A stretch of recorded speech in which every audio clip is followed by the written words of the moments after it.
Na nossa aula passada, nós falamos de, só para você lembrar, né, porque é comum depois que acaba a aula, o sujeito vai para casa e já não lembra nem mais onde teve, né, minutos antes.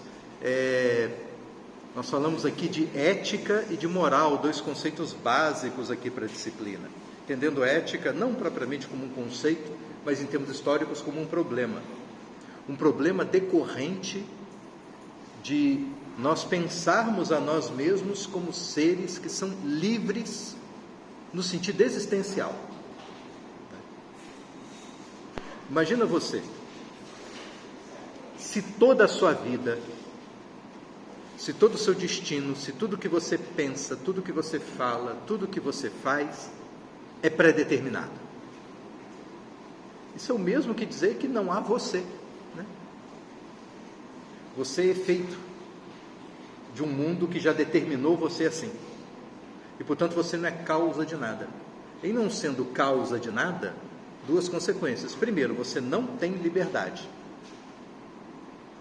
E segundo, o jeito como você vive e deixa de viver, não... qual é a diferença? Não é você que escolhe nada, então... o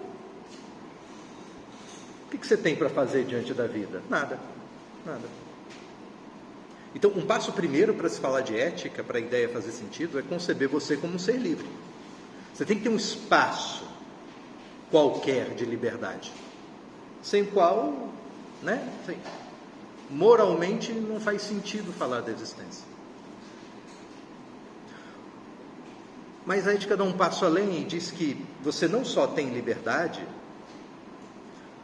como essa liberdade existencial ainda causa para você um problema. É porque, se eu tenho liberdade, o que eu faço com a liberdade que eu tenho? Se eu tenho liberdade para viver vidas de um jeito diferente, quem garante que o jeito que eu vivo a minha vida é o melhor? É um problema de valor agora, de valorar a vida. Qual é a vida que vale mais? Qual é a melhor vida? Imagina você estudando, você está lá, final do ensino médio, você está sendo pressionado a dizer o que vai ser quando crescer, desde que começou a falar. Aliás, antes já olhavam para a tua fuça, nem falar direito você falava, balbuciava, e as pessoas já estavam perguntando: o que você quer ser quando crescer? Aí viu que tinha dinheiro dando mole, você botou a mão, aí, né, o parente já fica empolgado, opa, naquela expectativa de que você vai ficar rico e sustentá-lo depois na velhice, né? Já está decidindo o que vai ser quando crescer. E aí você chega à época de escolher, está ralando para o Enem, ensinaram para você no ensino médio, que o mundo se divide em 3 grandes departamentos, exatas, humanas e biomédicas, e você tem que se escolher, se resolver entre uma e outra. Eu fiz uma pesquisa há um tempo com estudantes, comentei aqui, acho, né? Alunos de direito no primeiro dia de aula. Tinha que ser, né? Direito no primeiro dia de aula. Porque eu queria gente que eu tivesse uma garantia que tivesse um dia na sua vida parado para pensar sobre o que é o direito. E no primeiro dia de aula, antes de qualquer outro professor entrar, que é para ter também a garantia de que ninguém, num papel de autoridade, disse para eles o que o direito é ou deixa de ser. Eu queria saber deles, como que eles formularam isso. Aí uma das perguntas no meio de um monte de perguntas sobre o que é o direito, é por que você resolveu fazer direito, a mais pessoal. Agora que você entende direito assim, por que você veio para cá? Por incrível que pareça, a maioria das respostas é: porque eu gosto de história.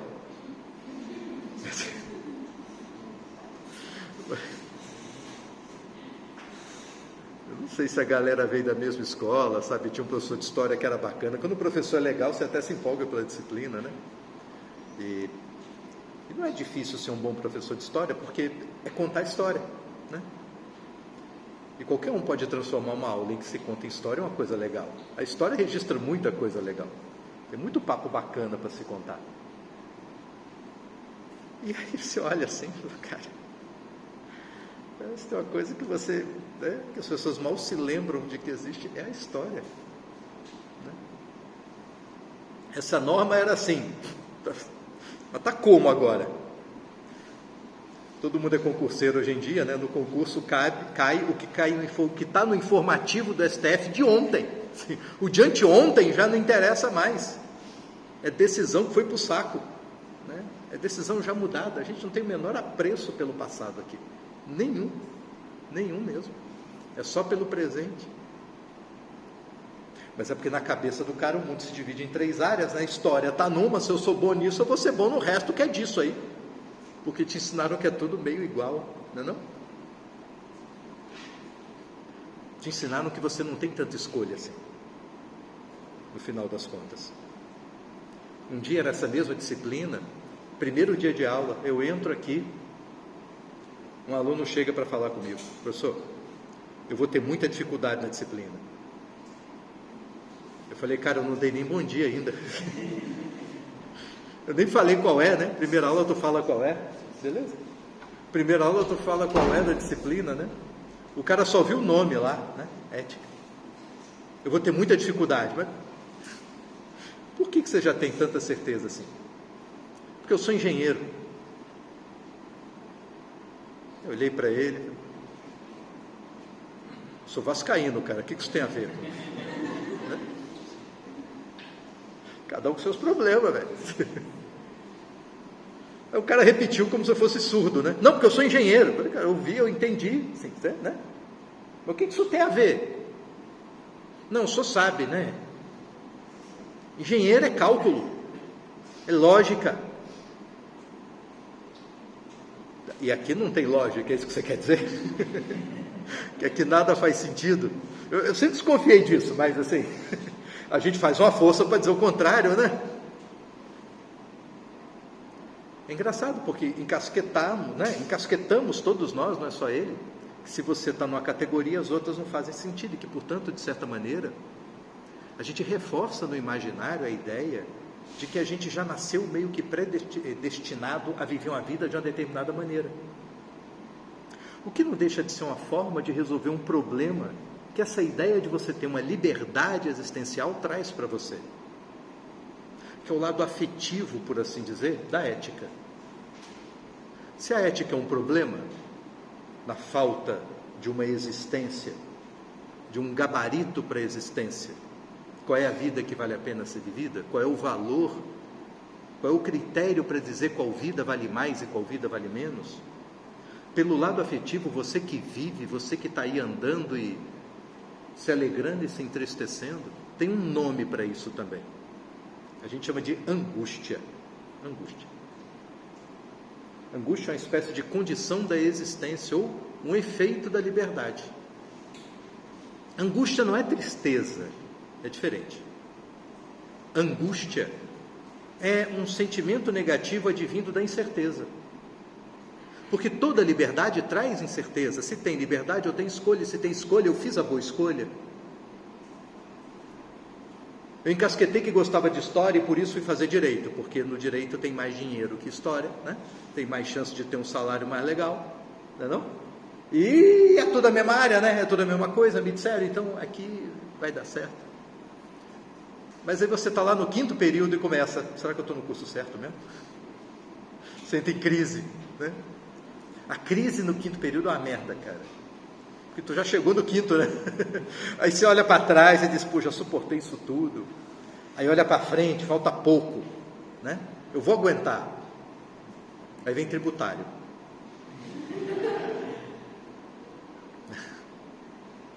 Que é para lembrar você que as coisas podem piorar, né? E muito, não é não? E se você acha o tributário ruim agora, espera o semestre que vem para você ver. Não é, não? É no finalzinho, assim, que é para... Né? É aquele que você já está no gás, assim. É porque se botasse no começo, você desistia antes. É só por isso. Ele diz: não, é porque tem que saber direito administrativo, tem que saber direito constitucional, então por isso que fica lá no final, tem que vir depois de administrativo. Nada disso. É só porque senão você larga o curso antes, e a gente tem que manter um índice de evasão aqui minimamente controlado. Como não dá para prender você aqui dentro, a gente pega as piores e joga para o final. Aí você não vai querer desperdiçar tudo, né? Porque já cheguei até aqui, né? Eu já aqui, né? Agora eu vou. Mas processo já vai te avisando qual é, né? Assim, desde o começo. Mas a gente vai aos poucos, né? Vai dando uma... Enfim, você já entendeu como é que funciona, agora eu já posso contar, porque você está no 9º período, né? Não vai largar agora só porque eu estou dizendo isso. Mas aí, você que fica perguntando, será que é isso mesmo? E agora que vai chegando a colação de grau, suas perguntas são outras, né? O que eu vou fazer da vida? Porque, afinal de contas, assim que você colar grau, seu status muda de estudante para desempregado. Estudante tem até alguma nobreza.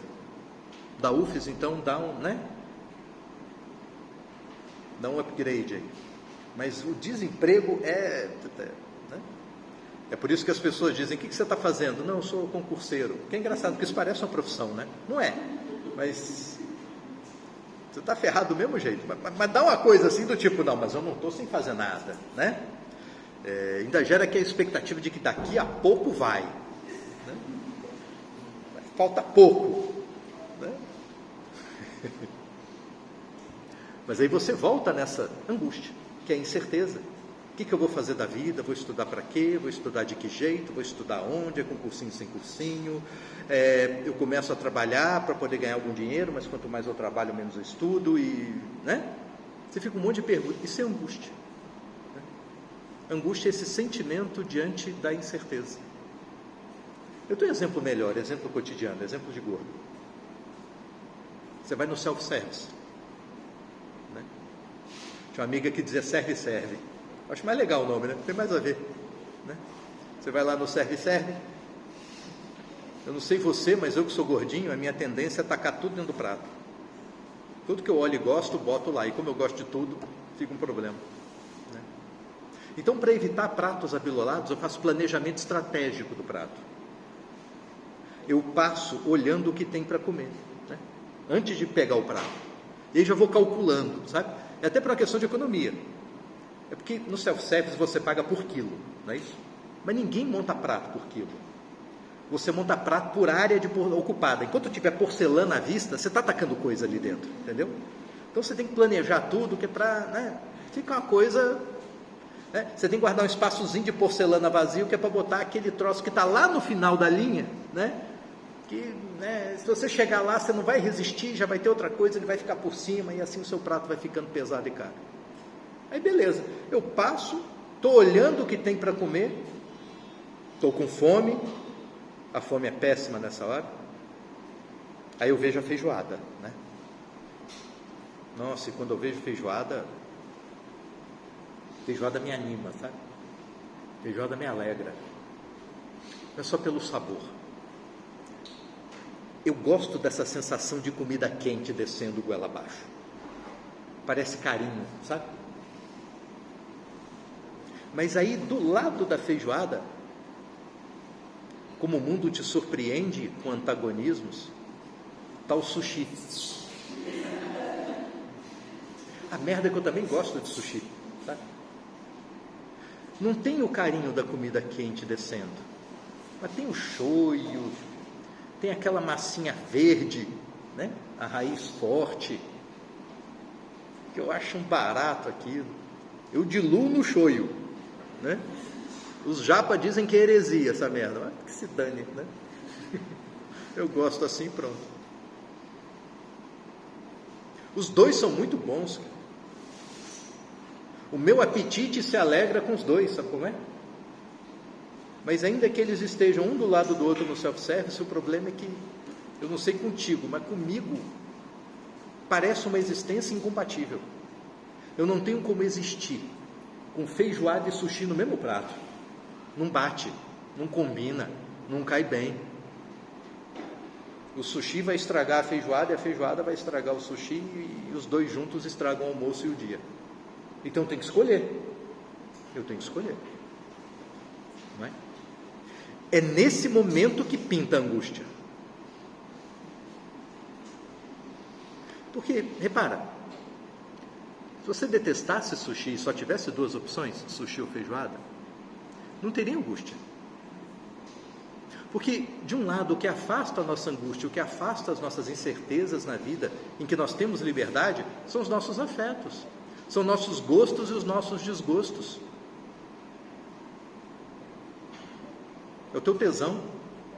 Você não tem tesão por coisas e desprezo por outras? Pode ser uma coisa positiva ou negativa, pode ser porque você não gosta ou porque você não gosta.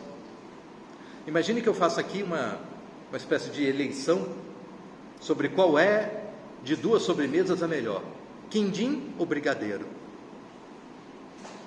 E aí tem aqueles que amam quindim e outros que detestam, porque tem coco.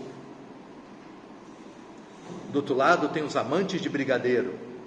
E tem aqueles assim que não detestam nenhum nem outro, mas gostam dos dois, mas tem um que gosta mais. Aqueles que detestam um e outro, acredite, tem gente que não gosta de brigadeiro, que não gosta de chocolate. Acho que a psiquiatria deve ter um nome para isso, que é uma doença, mas, né? Mas enfim, fazer o quê, né? Cada um carrega suas dores por aí. Imagina que você pegue um e diga: eu amo quindim, detesto brigadeiro. O outro diz o contrário: amo brigadeiro, detesto quindim. E aí fica fácil escolher entre um e outro, muito fácil, pelo detestar ou pelo gostar mais, beleza? Mas vamos supor que eu pegue alguém que odeia quindim, odeia, né? E que não seja essa pessoa angustiada que pode ficar entre um e outro. Eu gosto dos dois, mas qual que eu gosto mais? Não sei. Esse está muito angustiado. Vamos supor que para resolver a angústia dele, eu tire uma das duas e diga assim: agora você tem que escolher entre quindim e um prato de merda.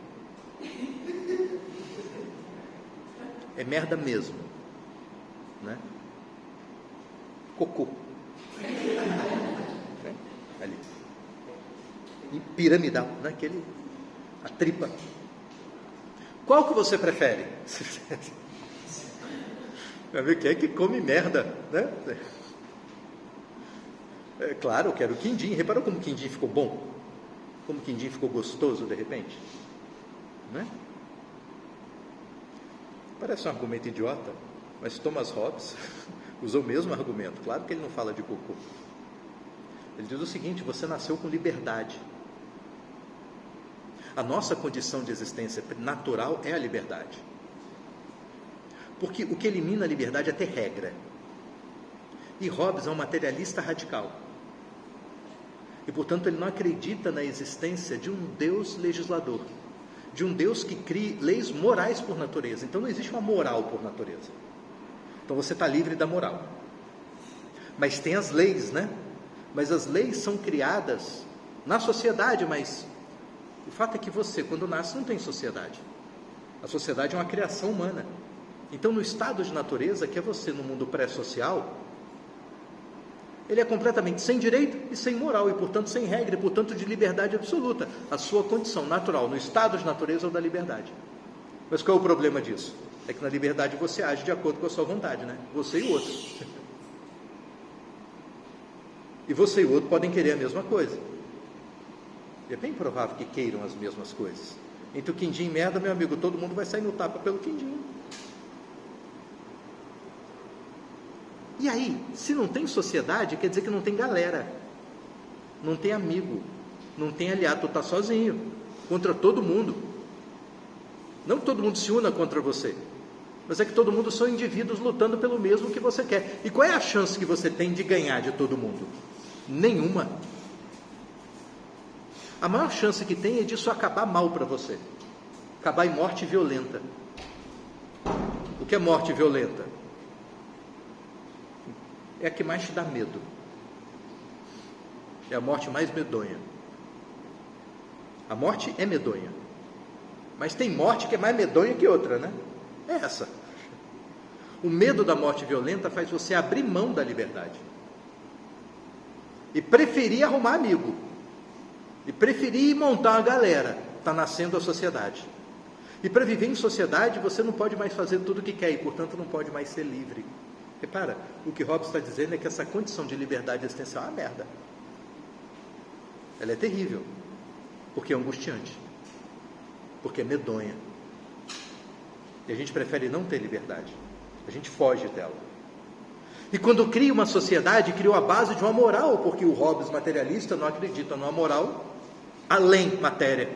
E o que há de coisa material na nossa vida capaz de fundar uma moral é a sociedade, é a convivência. Então a moral existe para que haja convivência, em razão da ideia de convivência. E você adere a ela para fugir da angústia, para fugir do medo.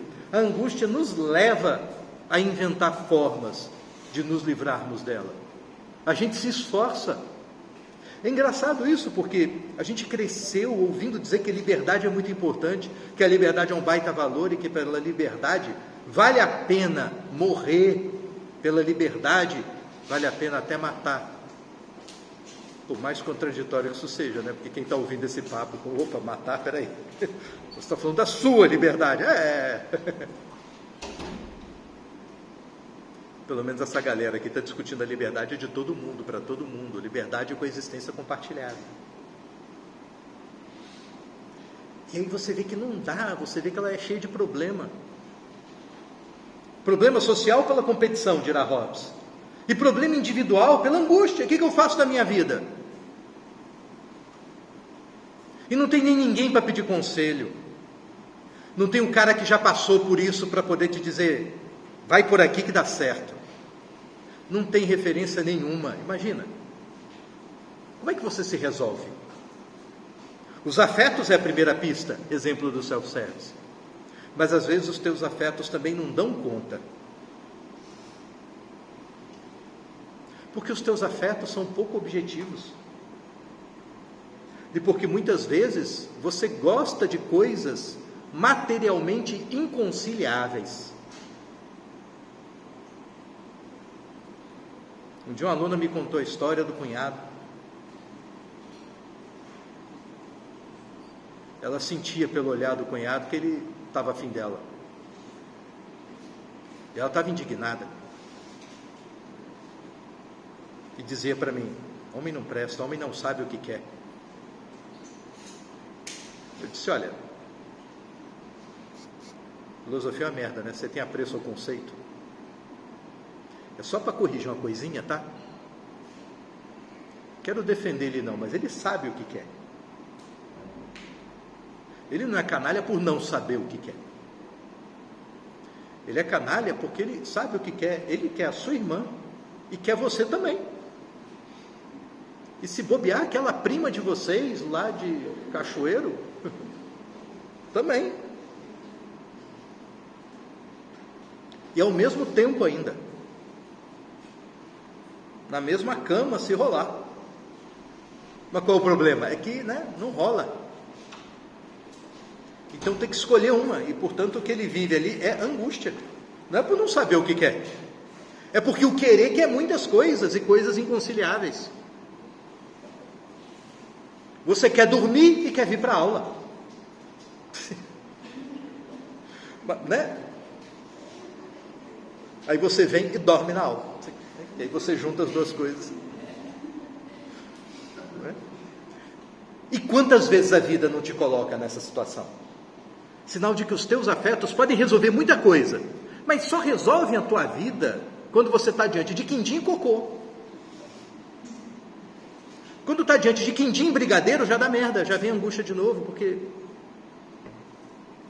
você fica tentando dizer do que você gosta mais, e não é fácil dizer o que gosta mais e menos. É complicado para a gente. Aí, como os afetos não dão conta, você está lá no self-service, é sushi e feijoada, você começa a fazer cálculo. Pô, se eu comer feijoada tem mais sustância, sabe? Feijoada vai te deixar saciado por mais tempo ao longo do dia. Mas também vai dar sono, ponto positivo, ponto negativo. Também feijoada tem mais água, como aqui é por quilo, eu vou pagar por água. O mais água que eu estou pagando no sushi. Se bem que o peixe também tem muita água quando está cru, né? Na chapa ele dá uma desidratada. Mas se eu pegar o Califórnia, que é fritinho, já deu uma desidratada, eu estou ganhando mais ali. Mão de vaca é assim, né? Mas o peixe Sustenta menos. Não vai dar aquela saciedade por mais tempo, mas também não vai dar sono. E vou aguentar aquela reunião de tarde, com aquele chefe que fala num tom só. Essa é uma maravilha para dormir. voz grave, monotônica, puta maravilha, né?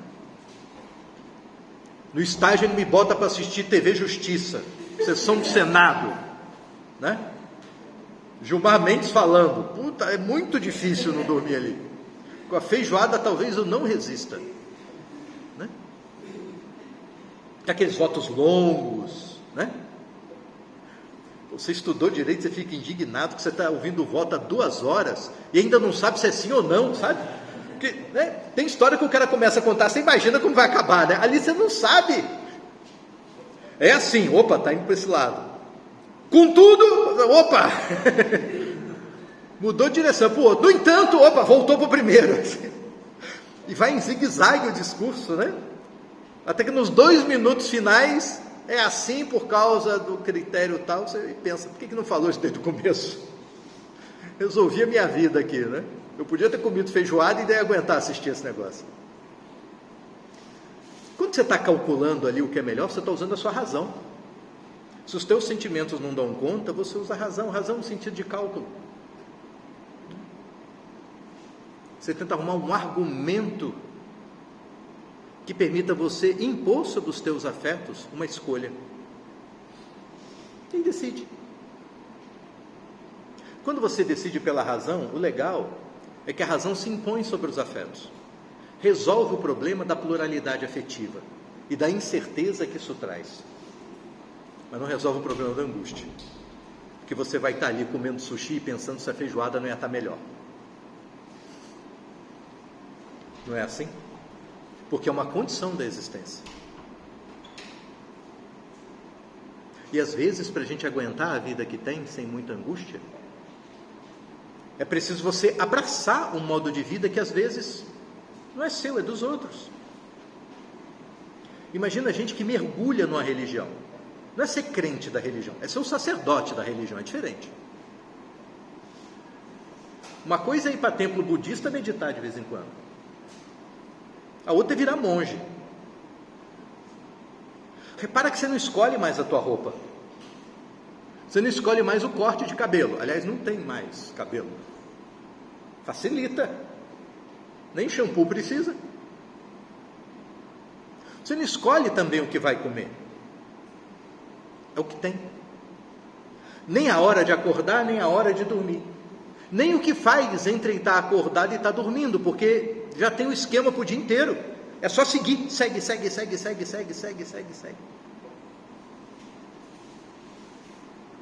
Tem gente que olha e diz, eu não aguentaria. O outro diz, eu sou feliz fazendo isso. De cara, porque afastou a angústia. Não é muito diferente daquele engenheiro que no primeiro dia de aula disse que ia ter dificuldade na aula de filosofia, porque ele diz, eu sou engenheiro. Ele aprendeu que o mundo dele é de cálculo e que o mundo da filosofia não tem cálculo. No mundo de cálculo ele sabe o que fazer, no mundo sem cálculo ele não sabe o que fazer. Tudo bem que naquele momento ele ignorava que a filosofia nasce dos matemáticos. Nasce como coisa de gente que gostava de calcular. Justamente porque estão tentando se livrar da angústia. E estão tentando entender que talvez exista na natureza um princípio matemático, geométrico, que organize as coisas e que afaste de mim essa angústia. E que me traga no lugar da angústia regras, como monjas têm no mosteiro. Eu quero tirar regras da natureza. E esses que inventaram a filosofia, com o propósito de afastar a angústia, acreditavam em deuses, mas é pouco. Ah, Deus tem regra. Tá, mas olha o problema se você for grego. Não é Deus, são deuses, né? Aí é um problema, porque cada um diz uma coisa. E não dizem coisas muito claras, né? Diz um troço assim que você fica... É para fazer ou não é? Né? É metáfora.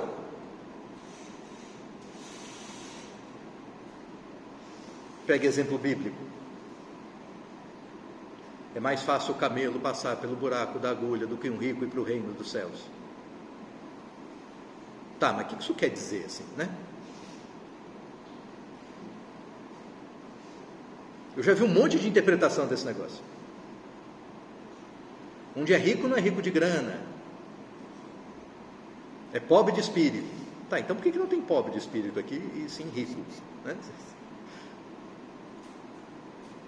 A agulha não é o buraco da agulha de costurar, a agulha é uma fenda na muralha de Jerusalém. É porque quem imaginar é tentar enfiar um camelo numa agulha, né? Assim. O camelo não é camelo, é corda de navio. Camelosa era outro.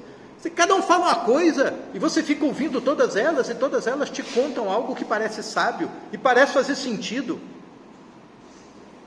mas apontam para direções opostas e você fica perdido. Qual é a norma? Então, quando as pessoas estão tentando pensar o mundo, estão tentando arrumar um princípio de certeza que se imponha para você como norma, para afastar a angústia, para cumprir aquele papel que às vezes a sua razão também não consegue. Os meus afetos não me dão inclinação suficiente para resolver todos os meus problemas existenciais. Tá, então eu preciso de uma norma. Uma norma que vem da minha razão, de um cálculo que vem da minha razão. Mas às vezes a minha razão também não consegue. Então eu preciso de algo fora dela. Santo Agostinho, pensador cristão e platônico, ele vai te falar uma coisa curiosa sobre o direito. Porque para Santo Agostinho, a moral toda se resume a um único princípio: amor.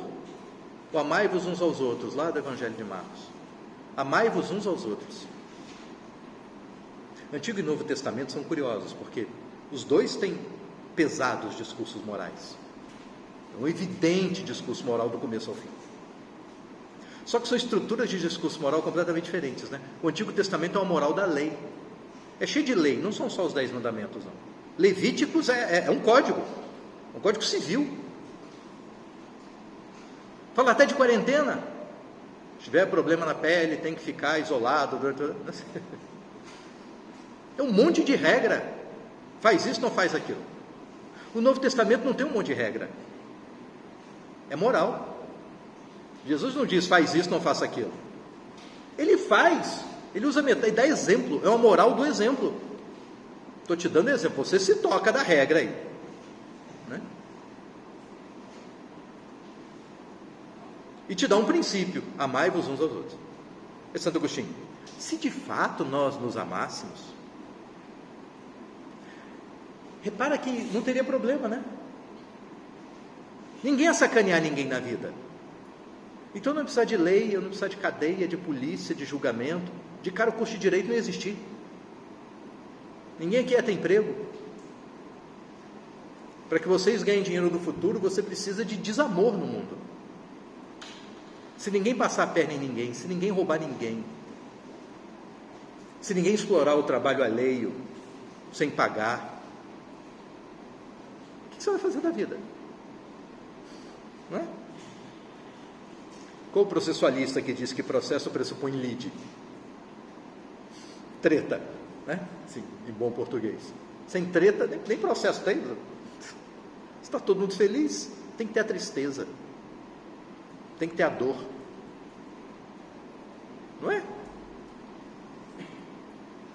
Para você ganhar o seu. Infelizmente tem, e você pode ter a consciência limpa de que você não causou, pelo menos a maioria das vezes não.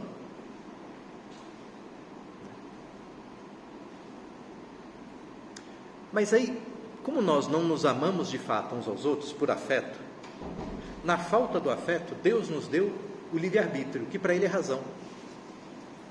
É que nem o exemplo do self-service. Se você tivesse um afeto que te inclinasse sempre para uma única escolha, você não teria angústia, a sua vida está resolvida. Você sabe muito bem o que é, está tudo de boa. Você vive tranquilo, feliz. Mas o seu sistema afetivo falha. Como o nosso amor pelos outros falha. Em que você não ama todo mundo indistintamente, você ama um ou outro. E fica cheio de condição para amar. E tem gente que ama buscando motivo para não amar. Amo, mas onde que você estava? Amo, mas demorou a me atender. Por quê? Por que você disse isso desse jeito? Está pensando o quê? Está caçando o jeito para deixar de amar.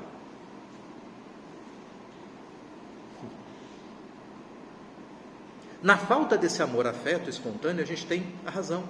A razão me permite entender o amor, o que para ele é entender Deus. Porque Deus é amor, Deus não é um ser que ama, Deus é amor. A natureza de Deus é amor, a essência de Deus é amor. E por isso amar é entrar em comunhão com Deus. E amar indistintamente é entrar em comunhão com toda a obra de Deus. Eu não amo por afeto, mas eu consigo entender o que é o amor e agir como quem ama. E ele chama isso de moral. A moral não é afeto.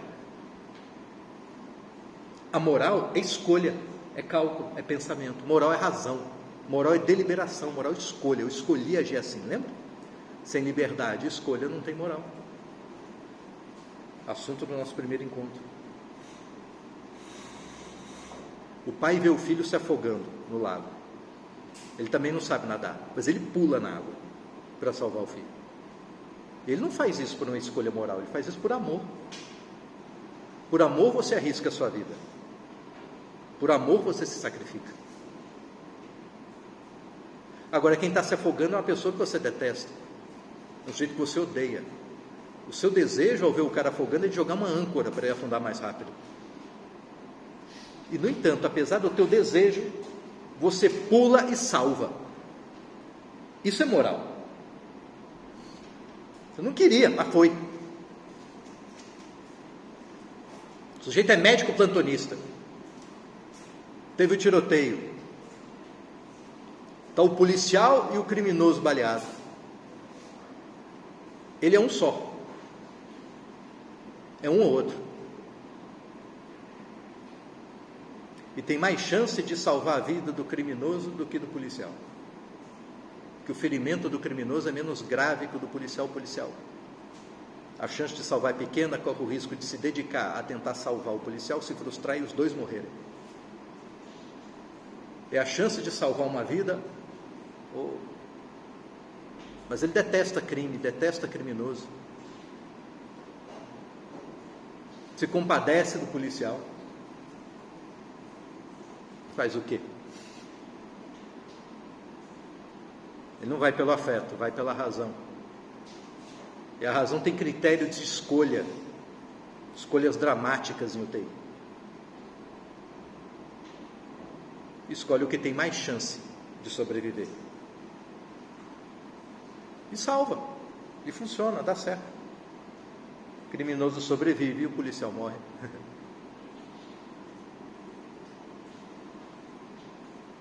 Ele não vai feliz para casa, mas vai conformado, porque tem um critério racional. Isso é a moral. Isso é a moral. Percebe? Então você que não ama por afeto, pode agir como quem ama. O problema é que a sua razão falha também, né? Repara que essa escolha do médico não é fácil. E quantas vezes os seus critérios de escolha não são fáceis? Mesmo no self-service, não é fácil escolher. Você fica calculando o que pesa no estômago, o que não pesa, o que tem mais água, o que tem menos água, o que vai sair mais caro no prato, vai sair mais barato, o que há muito tempo você não come, né? Tudo isso é critério racional, mas nada disso parece resolver definitivamente nada. É só uma desculpa para você driblar o teu afeto. E como a moral falha, aí precisa da lei. E o que é a lei? A lei também é algo produzido pela moral, mas não é a sua. Não é você tendo que criar a lei e sustentar a lei, bancar. Eu escolhi agir assim e vou agir, mesmo me ferrando. É outro que criou esse negócio e diz, você vai seguir. E se eu fraquejar, eu te ferro. Eu te prendo, eu te multo. Por isso que vai dizer que a moral é autonomos, é a lei de você mesmo. E o direito é heteronomos, é a lei do outro, mas é lei do mesmo jeito. É razão que se impõe do mesmo jeito. Mas Santo Agostinho só conta essa história porque no final das contas ele está dizendo que a lei é um substituto da moral. Eu só preciso de lei porque a moral falha. Porque se a nossa razão, a nossa moral racional funcionasse sempre, eu também não ia precisar de lei, de código. A gente não ia ter o afeto, mas ia ter a razão que resolvesse. O problema é que ela falha, mas a gente só precisa apelar para a razão porque o nosso afeto falha. Mas a razão, a moral, é um substituto do afeto, e o afeto para ele é amor.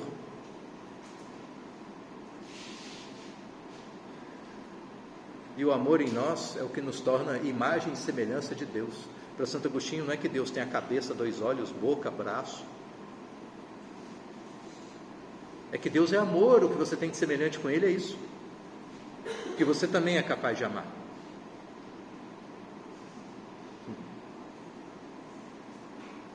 Então a moral é um substituto do amor. E o direito também tem que ser. Se um está substituindo o outro, olha para aquilo que dá sentido a ele. Mas é legal, porque ele precisou descer até aqui embaixo. Porque só dizer tem Deus fazendo regra não afasta a angústia.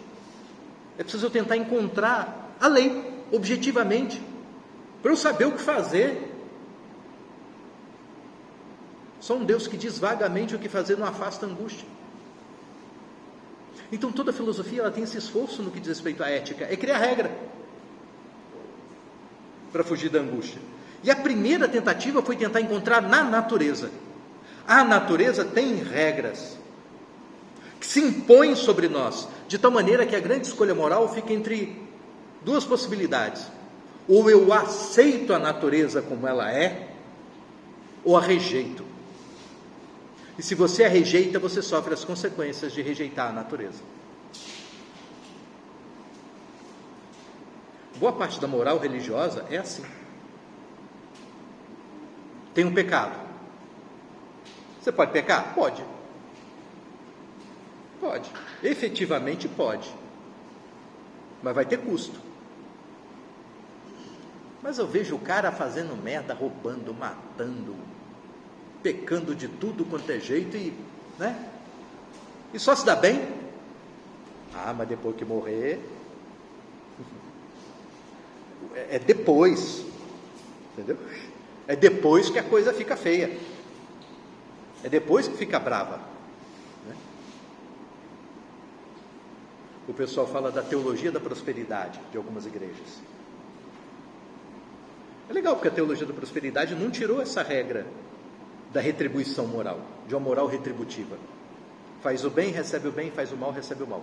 Mas mudou o momento do julgamento. Porque em toda a tradição cristã, o julgamento moral vem depois da morte, né? Oração de São Francisco: fazer com que eu procure mais, consolar que ser consolado, né?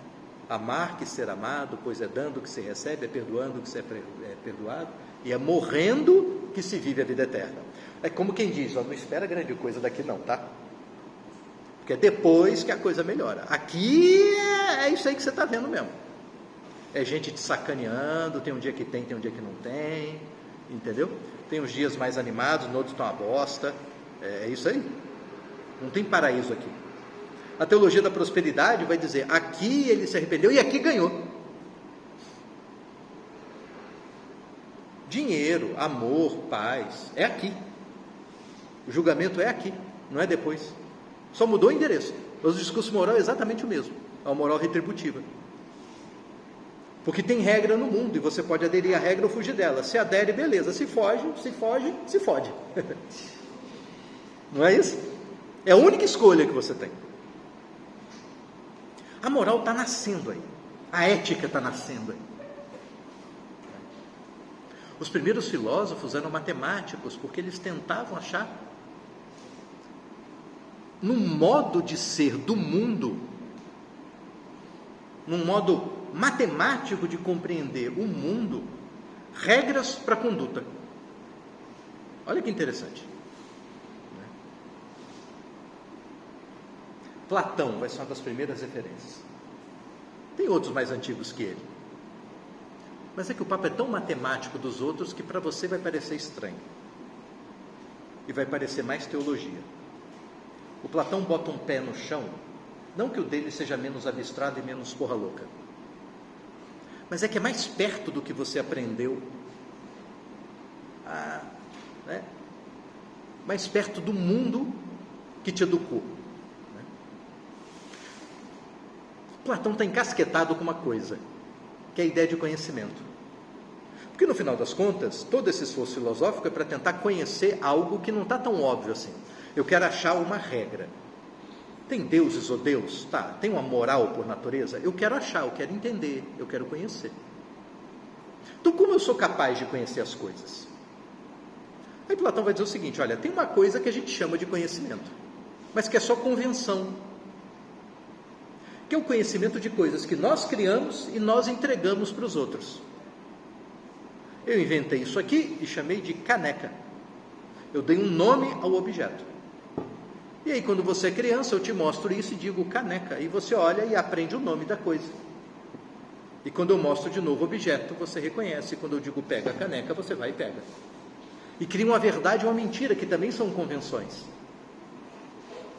Eu pergunto, isso é uma caneca? Você diz, não, é um abacaxi. E eu digo, você está mentindo. Porque você não fez uma correta adequação entre o teu discurso e a realidade que você aponta com ele. Então, mentira e verdade seria só isso, no aspecto convencional. Uma fala que condiz com um fato. Mas o fato é todo convenção, beleza? Show de bola. Mas tem algo que intriga Platão, porque tem coisas que você parece saber ou sacar e ninguém te ensinou.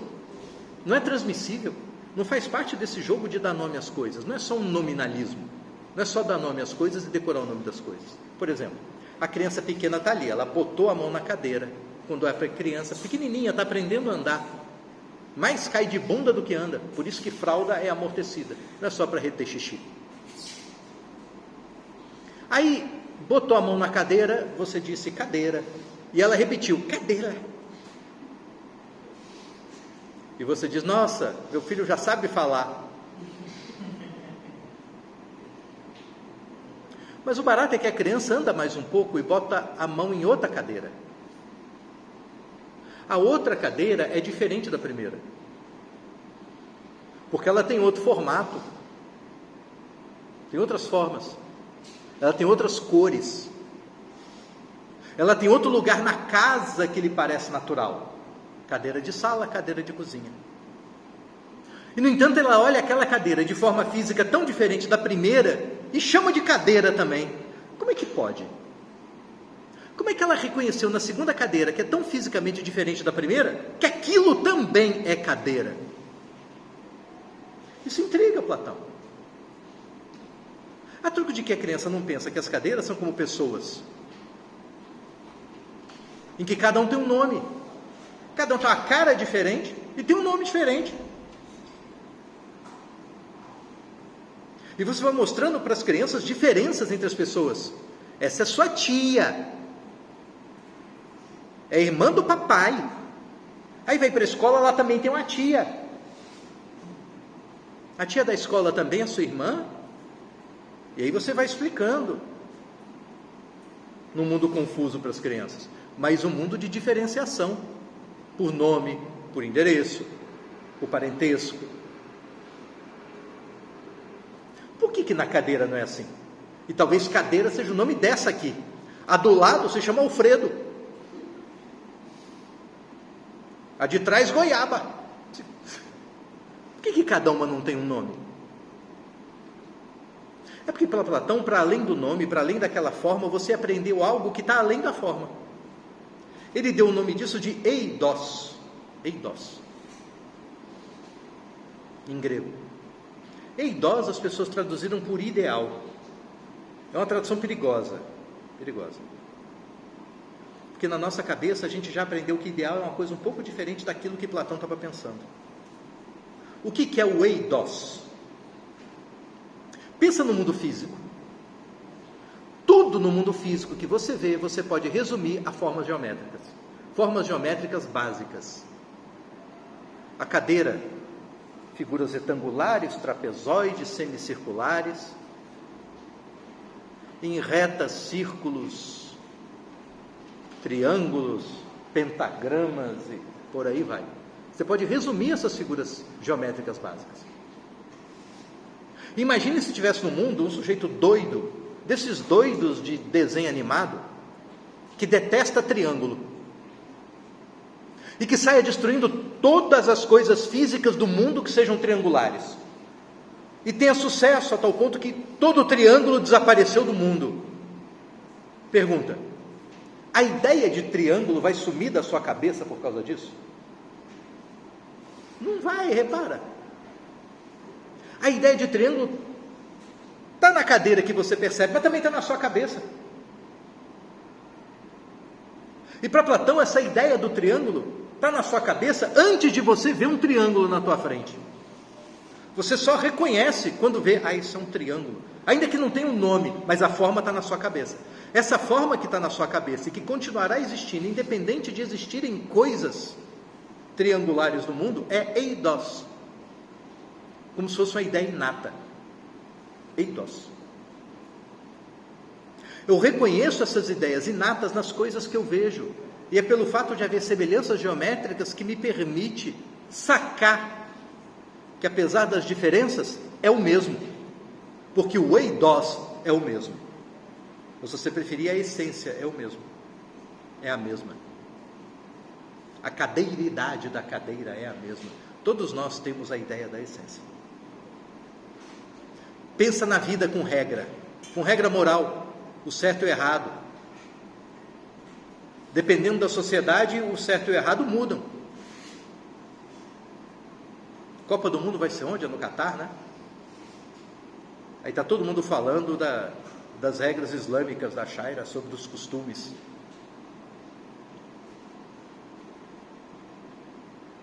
Mulher casada. O cara assediou e foi além. Estuprou. O cara é punido. Mas ela também. Porque é adúltera.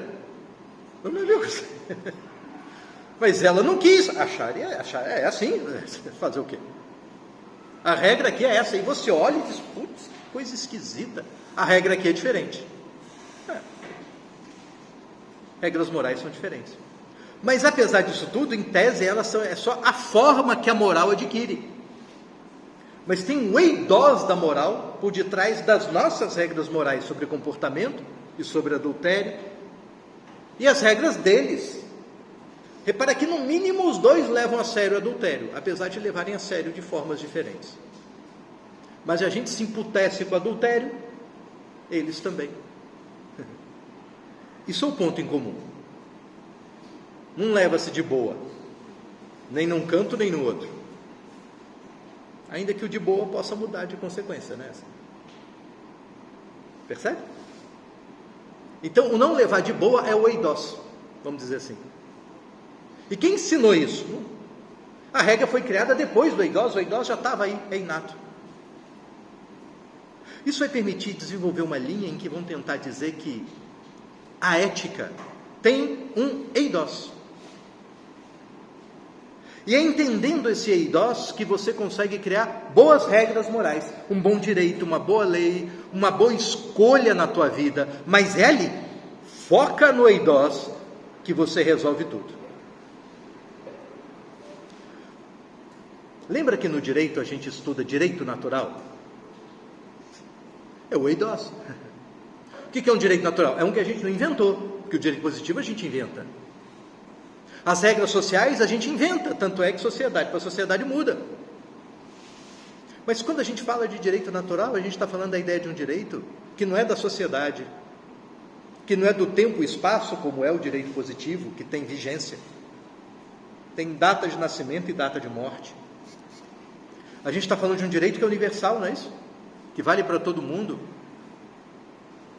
Franceses guilhotinam o rei e fazem uma revolução. No dia seguinte eles fazem o quê? Promulgam a Constituição? Não. Eles fazem uma declaração universal dos direitos do homem. Já parou para pensar no nível de arrogância que isso é? Porque o francês declarando direitos para o iraniano. Que é universal do homem, é para todo mundo. Não tem limite. Porque eles diziam, estou falando, né? Eu estou botando no papel o que é o direito natural. O eidos, o ideal. É como no discurso de Santo Agostinho, o amor é isso, né? É essa a regra aqui. E aí você está falando o tempo todo, no final das contas, que existe um princípio que rege toda a moral. E aí vai construir a ideia de uma moral de princípios, em que todo o problema da moral é encontrar o princípio, encontrar o eidos. o eidos. Olha Platão na República, né? Platão é ateniense. Atenas, nos livros de política, é lembrada pela democracia e pela filosofia. Platão é filósofo, dos grandes. Sócrates também. Acham a democracia o fim da picada. São críticos da democracia. Tudo bem, a democracia deles é um pouco diferente da nossa, porque a nossa tem eleição. E o que é eleição? Eleição é uma disputa, é um critério de escolha, é um critério de ranqueamento. Você não faz eleição para saber quem é o mais retardado e eleger, ainda que o resultado dê essa impressão. Mas não foi para isso que inventaram, tá? É o contrário. Você faz para dizer, esse é o melhor, esse tem a melhor ideia, esse é o mais capaz, esse é o mais preparado, esse é o mais, enfim, né?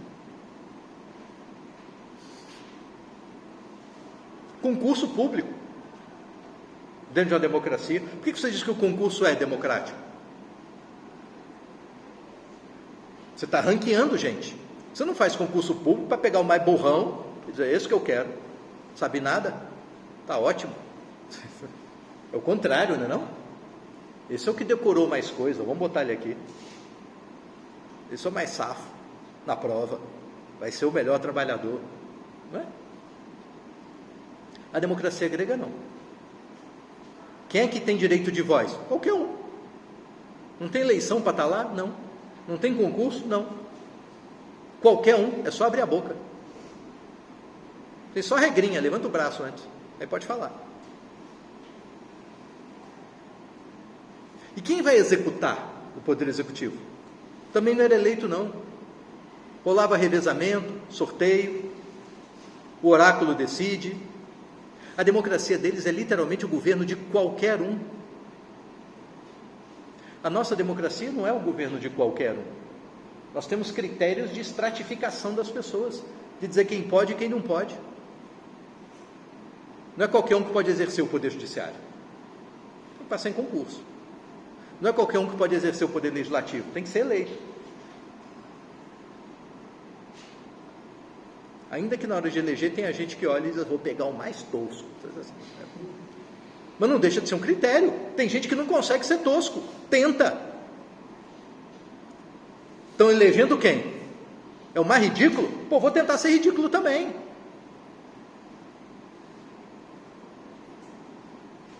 Já sei, vou pegar o celular, vou lá para a Ucrânia no meio da guerra. Vai chamar atenção. Tem gente que não consegue fazer isso. Não consegue. Eu vou fazer dancinha na TV. Dá um monte de seguidor. Não consegue. Não consegue.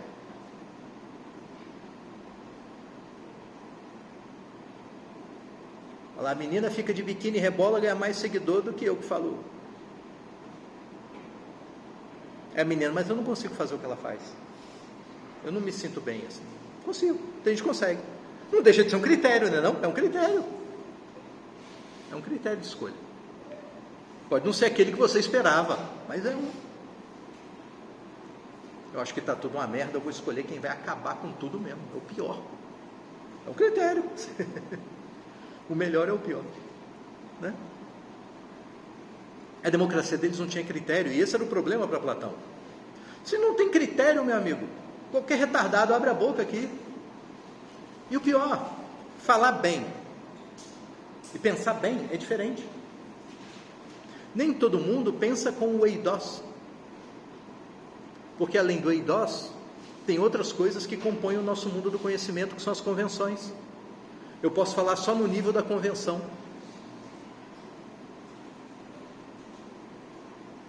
Tem um amigo que inventou um critério de engenharia. Um critério para avaliar espaços urbanos. Um cara estava discutindo com ele. Falou, não. Ah, você entende disso? Tudo bem. Qual dos níveis de não sei o que é o critério que ele inventou, o seu sistema está? E o cara, ele não sabia dizer. Claro, porque foi o outro que inventou esse negócio. Mas serviu para as pessoas olharem e falar, ele não sabe uma coisa técnica, então ele não sabe nada. Então, eu consigo fazer você parecer que não sabe nada, que você é idiota, que você pensa mal, só citando um mundo de repertório e de jargão que você não conhece.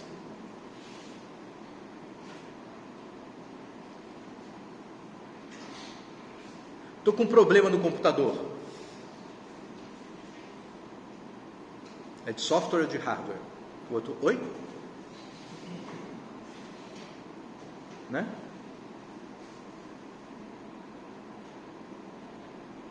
Você fez o backup? Hã?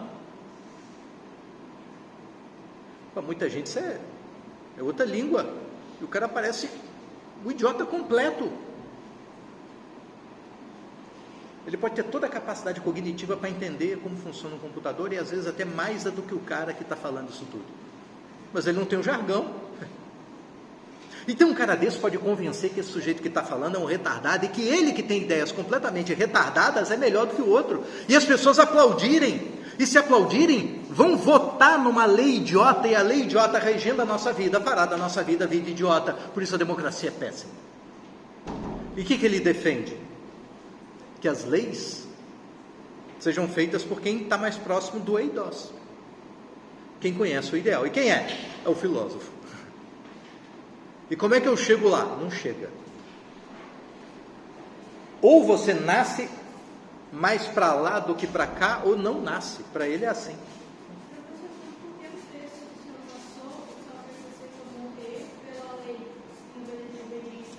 Esse é o... A gente chega lá. A gente chega lá. Beleza? Para ele na República é isso. A cidade ideal é aquela em que o filósofo faz a lei.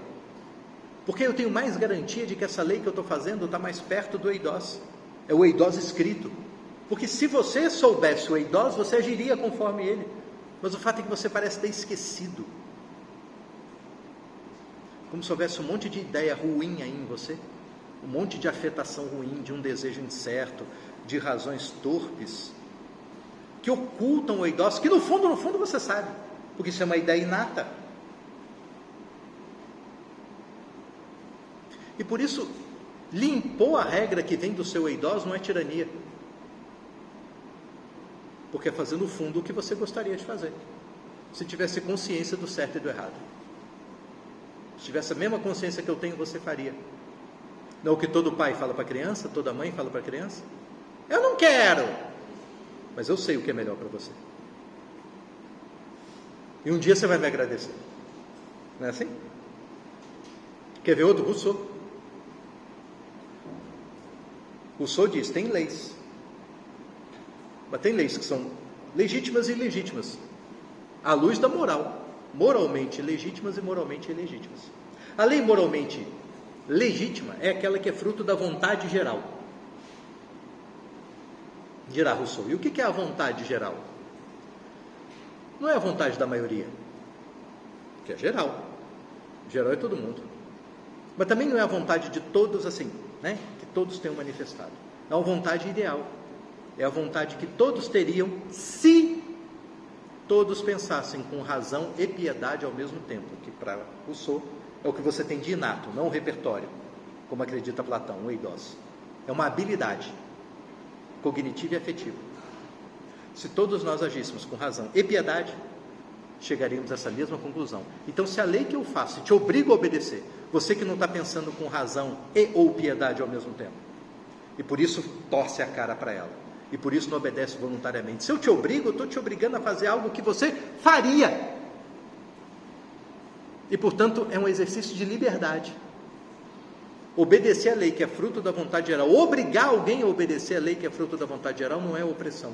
Opressão é obrigar alguém a obedecer uma regra que não vem da vontade geral. Vem da vontade de poucos. Diante dela, a desobediência civil é válida. Não é legal? É o mesmo raciocínio. Você tinha uma pergunta, Fadinho. Como é que se escreve eidos? É IDOS mesmo. É IDOS. Está com um acento no O. Eu não entendi muito bem o que ele é. Hã? Eu não entendi muito bem o que ele é. Uma ideia inata. Você já nasceu com ela. Tá, mas tá bom, o que é essa ideia? Que ele disse desvendado. São ideias inatas sobre tudo, sobre o mundo. Tipo, é como se todo mundo tivesse todo o conhecimento do mundo dentro de si, e só que algumas pessoas conseguem acessar e outras não. Os conhecimentos essenciais do mundo.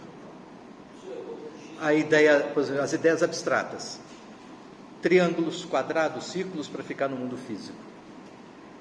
Deus, o certo, o errado, para ficar no mundo metafísico e moral.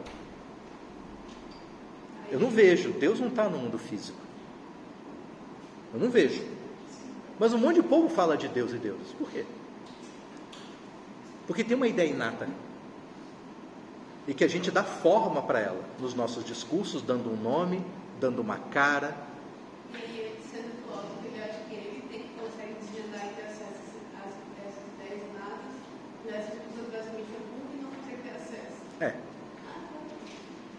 O que diferencia o filósofo do não filósofo é isso. É a maior proximidade com o eidos. O Sócrates dizia, por exemplo, ele se explicava, não se sabe muito bem se por ironia ou não, mas que as verdades lhe vinham pelo seu daimon.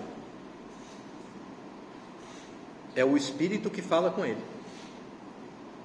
O meu daimon. O meu daimon me contou. Me deu acesso. Mas é tudo, tipo, é basicamente um argumento de caráter meio quase religioso, né? Eu sei. Repara uma coisa. Religião, moral, direito, ciência, está tudo junto. Nesse momento da história não tem essa separação. Nenhuma. Aristóteles, na física, por exemplo, ele vai descrever o mundo físico como um mundo de movimento, em que tudo é movimento porque foi causado como tal. Para que as coisas se movimentem, é preciso uma força que lhe cause movimento. Então tudo é efeito de uma causa, porém em sequência, de tal maneira que o que causa esse movimento, por sua vez, foi causado por outro, e há a causa da causa da causa da causa da causa. Porém, por inferência lógica, é preciso que haja alguma coisa que seja causador de todo o movimento, e para ser o princípio de tudo, é preciso que ele não seja causado. Algo que seja causador de efeito sem ter sido causado por nada. E para ser causador de efeito sem ter sido causado por nada, é necessário que ele não tenha nascido. Porque se eu nasço, todo ato de nascimento é ser efeito de uma causa. Há um momento anterior em que não existe e há algo que faz existir. Mas se é algo que não é causado, não se fez nada com, sempre teve aí, então não mudou. E portanto tem que ser eterno. Olha que coisa doida. Isso ele vai dizer que tem natureza divina, mas não vai chamar de Deus. E vai chamar essa lógica de que tudo é feito de uma causa e tal, de coisas que estão ao redor do mundo físico, que eu não vejo, que eu não lido com os meus 5 sentidos, mas que eu consigo entender. É um eidos. E o princípio primeiro do eidos é algo que depois vão chamar de Deus, como o princípio primeiro, aquilo que causa toda a existência, mas por sua vez não foi causado, por isso é eterno. Percebe? Eterno não é só o que não morre, é o que não nasceu também. Se não nascer, não morre. É. Simplesmente é. E é do jeito que é sempre, e também não muda. Não é legal? E aqui, tudo muda. Muda por quê? Muda por efeito de uma causa. Muda por precariedade. Isso tudo é ao mesmo tempo filosofia, ciência para Aristóteles, está escrevendo a física, religião, tudo misturado, tudo misturado. Não é legal? A gente foi separar em compartimento para pensar. Mas se você reparar, todo conhecimento humano, ele se resume a 3 perguntas básicas: o que, como e por quê. Quando você é criança, ficam te dizendo o que é. O que é isso? Isso aqui chama caneca. Isso aqui. Olha, é o sol, aqui é um mundo do o quê? Você fica aprendendo o que são as coisas. Quando você vai para a universidade, é tudo como. Isso acontece assim por causa disso. É tudo causa e efeito. Isso aqui é o mundo do como. E o porquê? O porquê é a pergunta que ficou de fora do meio acadêmico, na pré-escola e na universidade. Porque o porquê foi parar na religião. Qual o propósito de você estar aqui? É engraçado, porque essas perguntas são desconcertantes para a gente, o porquê. Eu faço direito, eu gosto de justiça e tal. Por quê? Qual o propósito? Agora o meio acadêmico tenta trazer isso para a administração, né? Mas não é para achar o propósito, é para fazer as pessoas trabalharem mais, é diferente. Pessoas com propósito trabalham mais, então tem que criar um propósito. Mas é engraçado que o propósito não é aquele que ele acha, é o propósito que eu digo que é o propósito. Esse propósito tinha outro nome até pouco tempo, se chamava meta. Mas propósito parece muito mais bonito do que meta, né? Eu fui dar uma palestra e tinha uma moça que dava, né? Assim, vinha logo depois da palestra de outra moça, né? E a gente almoçou juntos, né? Palestra essa de tarde, a gente batendo papo e tal. Falou, pô, assiste a minha, que de repente você pega alguma coisa que eu falo e emenda no teu papo lá, e, né? Vamos trocando figurinha. Beleza, fui assistir. E ela fazia uma oficina sobre liderança. E a primeira coisa que ela dizia, ela ficava andando de um lado para o outro perguntando: qual é a finalidade de uma empresa? Qual é a finalidade dessa empresa? Vamos, fala, gente. E as pessoas começavam ali, né? Melhorar o mundo. Não. Gerar valor para as pessoas agregando. Não. Criar produtos que possam melhorar a vida. Não. Aí como ninguém acertava, falava, lucro. Depois eu jantei com ela, eu dei minha palestra, então no jantar eu virei para ela e falei, a galera sempre demora assim para, né, para chegar no lucro? Ela falou, sempre, sempre. A única exceção é no setor financeiro, em banco. Quando eu faço essa pergunta para o pessoal que trabalha em banco, lucro, o cara nem pisca, né? Mas é legal que mostra como no mundo do trabalho você tem toda uma alienação para parecer que aquilo que você está fazendo não é bem o que você está fazendo. Né? É uma condição do mundo do trabalho. Né? Mas essas três perguntas fundamentais, o que, como e porquê, a gente organizou em três grandes sistemas de pensamento. A filosofia trabalha o quê? Tanto é que o produto da filosofia é conceito. Conceito quer dizer o que é. A ciência é o como. O sujeito está com a pereba. O sujeito olhou, constatou que é uma pereba. Mas se ele não souber dizer como aquela pereba apareceu, ele não tem a resposta científica, repara? É um milagre, você está vendo uma coisa esquisita, que parece contrariar a natureza. A estátua de gesso chorou. A estátua não chora. Aí vai o cientista, está com um monte de... Né? E mostra, olha, a base é úmida.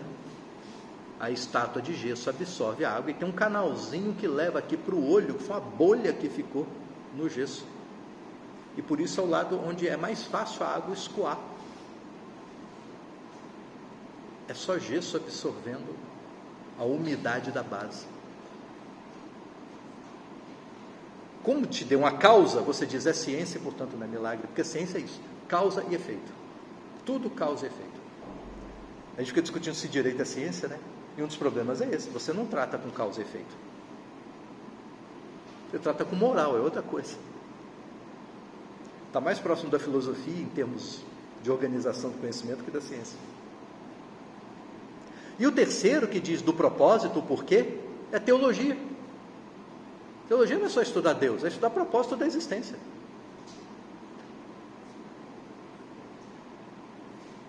Não é só saber qual é a de Deus. É qual é a de Deus para saber qual é a minha. Mas o engraçado é que a gente dividiu isso em áreas. Nós geramos experts nas 3 áreas. E como são perguntas diferentes e cada expert é vaidoso na sua área, tende a dizer que o seu conhecimento é mais importante do que o outro. Então dizer o que são as coisas é mais importante do que dizer como. Dizer como é mais importante do que dizer o propósito. E um fica desqualificando o outro. Filósofo desqualifica cientistas e teólogos desqualificam cientistas e filósofos, cientistas desqualificam filósofos e teólogos. Mas o engraçado é que a nossa vida precisa das 3 perguntas. Ou das 3 respostas. Porque a experiência humana é dessas 3 incertezas. Os gregos estão juntando as 3. As 3 são um problema da mesma ordem, da ordem da existência. E qualquer esforço intelectual que ignore uma das 3 é incompleto. Imagina, você estuda direito, aí você sabe exatamente o que são as coisas, decorou os institutos, sabe a natureza jurídica do título de crédito, sabe essa merda toda. Mas de que adianta se você não sabe como usar isso no mundo? Quais são os efeitos que isso causa no mundo? Não sabe. Então tem que saber um como também, não só o que é. Sair fazendo coisas sem saber com o que você está lidando também é um problema, né? Mas também é difícil você só saber o que é, saber como fazer, mas não sabe por que está fazendo também. Você pode se alienar do porquê, que é o que a maioria das pessoas fazem. Se aliena. Por que eu estou fazendo isso?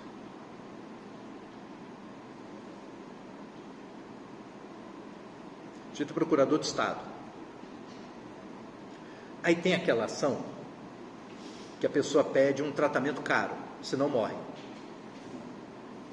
Aí você vai defender o Estado dizendo o seguinte: olha, o orçamento é limitado. Eu vou gastar essa grana muito grande com uma vida. E com isso vai faltar recurso para salvar outras vidas que não estão nos autos, que nem adoeceram ainda. E aí você tem êxito. E a pessoa morre. Mas você não vê o resto, né? Você não vê aquele dinheiro indo para outro canto. E você nem tem a garantia que de fato ele vai virar saúde.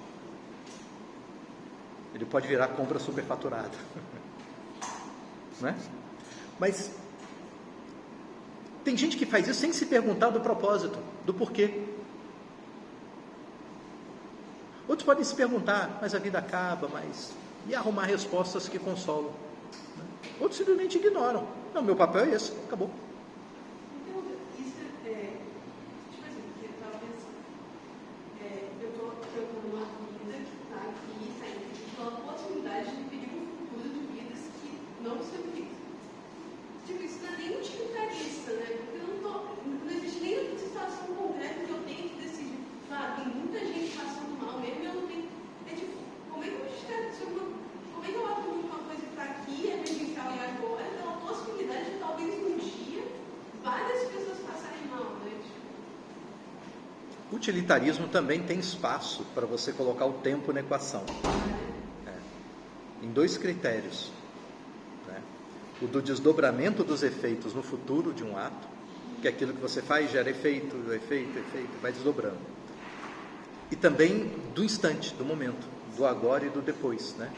Tanto da longevidade quanto da fecundidade de efeitos, né? É a expressão que o Bentham usa. A gente vai ver isso com calma, mas cabe no cálculo utilitarista também, bem ou mal. E tipo, só uma pergunta. Claro.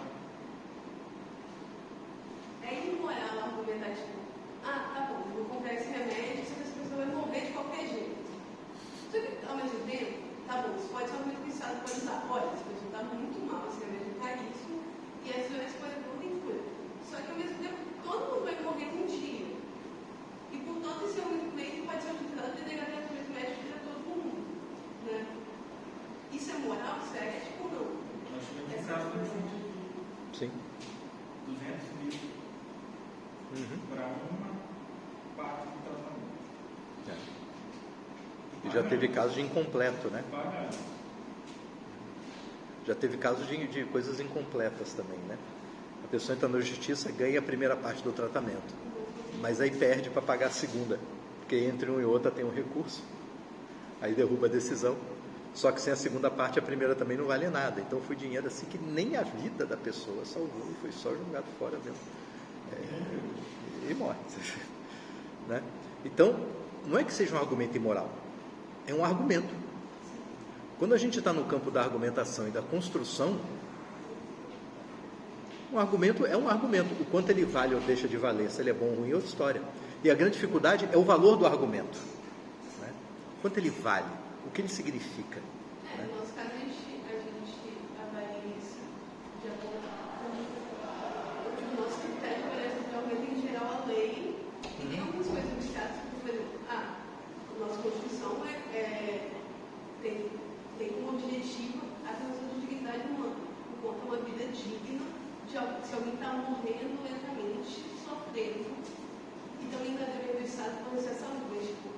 Eu fico pensando nas cidades que não tem, porque a gente tem uma coisa meio sólida, entendeu? O filósofo não tem necessariamente uma coisa muito sólida, então é uma coisa que você pode se propagar para sempre. Não é que o filósofo não tenha. Há todo um esforço intelectual para ter uma solidez cognitiva. É que a aula de filosofia é diferente. Solidez cognitiva, eu concordo que tem. A gente tem um objeto, a gente tem uma constituição. Aí você não pode fazer nada que contradiga ela. O filósofo não tem uma constituição, é nada finalístico e ali, material, e investe em uma coisa ou outra, a não ser a cobrança de ser coerente consigo mesmo. Depende. Depende do sistema. Não é assim, o filósofo não tem e tal. Ao contrário. Alguns são plenos de convicção. A questão é a trajetória para você, como é que você exercita chegar lá, né? Tem uma lição judaica sobre Deus. O primeiro ato de criação de Deus foi o vazio de si mesmo. Porque se Deus é onipotente, Deus está em todo lugar, para que você exista, ele tem que ter um vazio onde você existe, um vazio nele, porque senão não é você, senão o que você fala e faz é Deus fazendo. Para que haja você, para que haja autonomia, precisa ter um vazio, né? É desse mesmo vazio que vem a criatividade. Todo ato criativo tem um vazio. Se você está cheio de certeza, você não está criando nada, e nem está sendo você. Como na ética a gente está falando de uma tentativa de tornar você mais capaz de agir moralmente, e moral pressupõe você deliberando, é preciso construir um vazio. E esse vazio é um vazio de certezas. Então uma aula de ética não funciona com dogma. O certo é isso, o errado é aquilo. Decora. Jurisprudência é essa, pronto, acabou. Decora. Quem não tem moral, tem obediência, tem seguidor. Agora, o mesmo pensamento judaico vai dizer que o objetivo do homem é voltar a Deus. E a palavra que se usa em hebraico para caminho, tem duas palavras para caminho em hebraico. Uma delas é a ideia de um caminho público, de uma pista asfaltada, onde todo mundo passa. Lugar feito para facilitar e todo mundo passar. Mas tem uma segunda palavra que é a ideia de um caminho que você constrói, tipo a picada que você abre na mata. A palavra que usam para caminho a Deus é essa segunda, que é individual, não é rodovia. O que quer dizer que o caminho é teu. Eu não posso construir um caminho e dizer, vem para cá. Você tem que fazer. É você que tem que chegar. E, portanto, é um discurso que puxa para uma vida moral, para uma experiência religiosa que é moral. Eu não tenho como te dizer o certo e errado. Eu tenho como te ajudar a dizer para você mesmo o certo e errado. Percebe?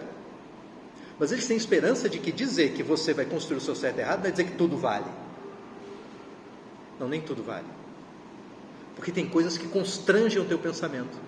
Se existe um eidos, por exemplo, e a cultura judaica não está longe disso, se existe, portanto, ideias inatas, elas estão aí em você. Quer ver outra cultura hindu? No hinduísmo, para que se faz meditação? Ou usa yoga? Yoga é caminho. É o equivalente dessa palavra judaica para picada que você abre para chegar até Deus. Tem caminho que passa pelo teu corpo, a manipulação do corpo, ficar se desdobrando mesmo, que é o que a gente mais associa a yoga. Tem outros que é pura meditação, tem outros que é o trabalho devocional.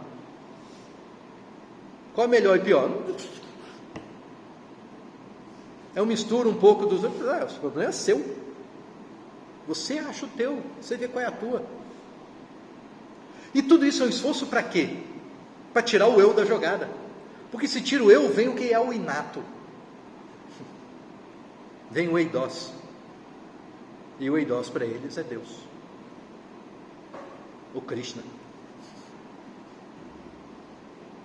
Não é? Deu para entender? Confiar em você como um ser de afeto e um ser capaz de usar melhor a razão que você tem e te deixar um pouquinho na angústia para você experimentar construir isso, né? É apostar no eidos. É apostar que existe um princípio que organiza a tua existência, que organiza os teus afetos e que é capaz de organizar a tua moral. E que eu não preciso impor para você. Deu para entender?